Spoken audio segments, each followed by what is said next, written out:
Gianna Silva. Question is, in what ways do you see yourself needing improvements on and off the court, Kyle? There's a lot of things. I think, on the court, I need to become a better ball handler. I need to, keep learning, help side defense and learning the different aspects of, that, because it's much different than what I've been used to. Being more efficient. I feel like I can do that even though I've been pretty efficient. Just getting to my spots and whatnot. And, I think those are just, some things. Gotcha. It's funny what you say about the weak side defense, because it's very rare that a rookie, a wing, or a guard can have a big impact weak side defensively. And part of that, look, even if somebody, so Kevin Durant, rookie year, we think of him now as such an elite. I'm pulling up his stats, so 20 points, so immediately a great scorer. But not shooting efficiently. He was about 43%. He was only age 19. But defensively, he hadn't started to bring that part of his game around yet. And in fact, that took multiple years. And when you watch young players sometimes, is it that there's so much to kind of learn and figure out, and what you have to do with carrying the load offensively to a degree?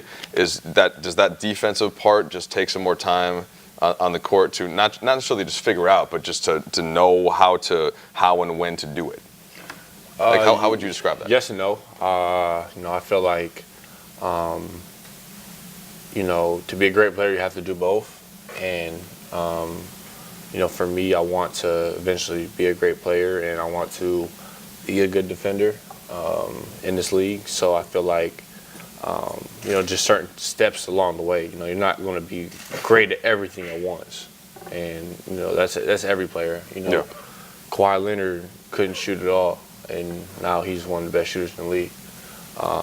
Best offensive players in the league, and he was never known for that, So, I think it's just all about, taking that necessarily time to develop and look at those certain type of aspects to get better at, and keep pecking at them. So it makes sense. Well, one thing that's been a surprise for some people that just looked at your college stats and didn't necessarily see how you improved, and I know the Lakers did. Jesse Buss and his staff, Rob Pelinka, and everybody who noticed that you started shooting the three ball much better about midway through the season at Utah, and I think that was something that we've talked about before.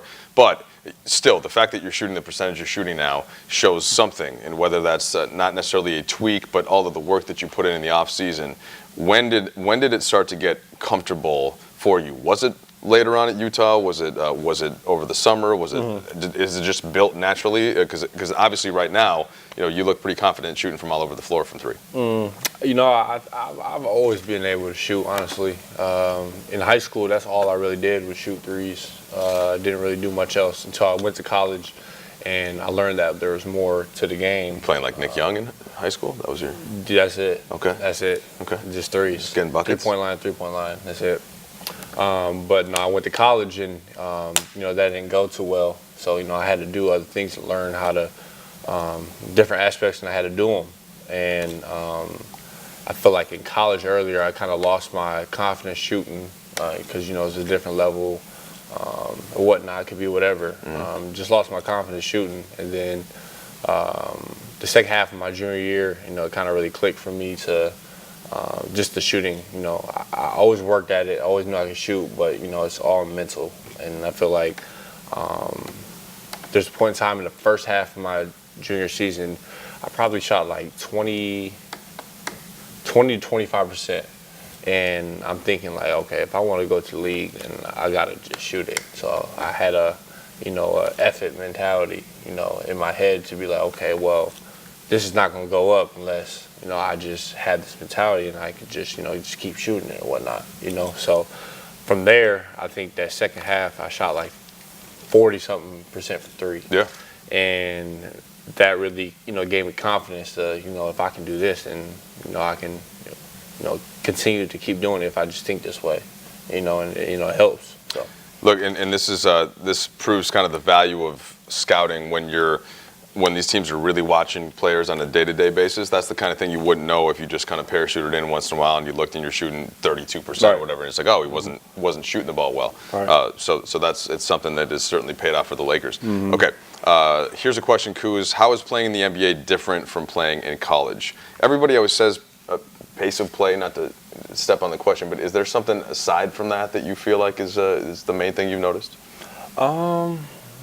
I think that's one of the biggest things, just the pace. In college, I feel like, it's 100 miles per hour. Everybody's just, trying to get their rocks off, per se. Just 100 miles per hour nonstop. Yeah. And, in the league, it's 100 miles, but it's also 100 miles, then it might be 15 miles per hour, then 100 again. Like, it's a different type of pace and feel of how you have to play. The spacing is a lot different. I think that's one thing that really has helped open up my game from college to the NBA. Because in college, there's no 3 seconds,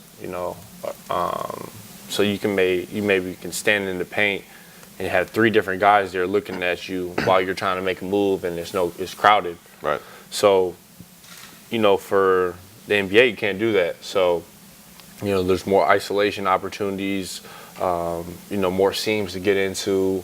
So I think those are the biggest differences. All right, so last night was a rare rough shooting night for you. You've been shooting the ball lights out lately. Before last night, you did 6 threes, 2, 3, 7, and 4 in the previous 5 games. And, a lot of the shots were short. Is it too easy to conclude, oh, well, he'd played 40 minutes in 4 of the 5 previous games, the legs were tired? Like, it's easy for us to judge that. I'm wondering if you felt that in your legs or if it was just simply an off shooting night. Probably a little bit of both. But at the end of the day, you can't be rock solid every single night. Sure. Even Kobe had his worst nights. He's one of the greatest scorers of all time. LeBron has bad nights. Everybody has bad shooting nights. So it's it's going to happen. And of course, I'm a rookie, so it comes with it. So. Sure, for sure. Yeah. Well, how do the legs? How do you feel? Just a couple questions here. Let's see from. I already lost who the name was. Let's just call him John. Question from John. It was essentially about how do you feel? How do your legs feel? Like just generally speaking, because now you've played basically a full college season, right? And you're doing it against the best athletes in the world, and you're defending some of the best guys on all these other teams too. You're getting possessions on LeBron. You're getting possessions on Durant. So physically, how are you feeling? I'm feeling, solid, sometimes. It's a long season. We have like 40-something more games left. So, it's definitely different in college. You're guarding the best guys. It takes a toll on you. Your body's always lingering. One night it might be something, and then the next night it'd be something else, wrong with you. So that's just one of the things to really, get adjusted to.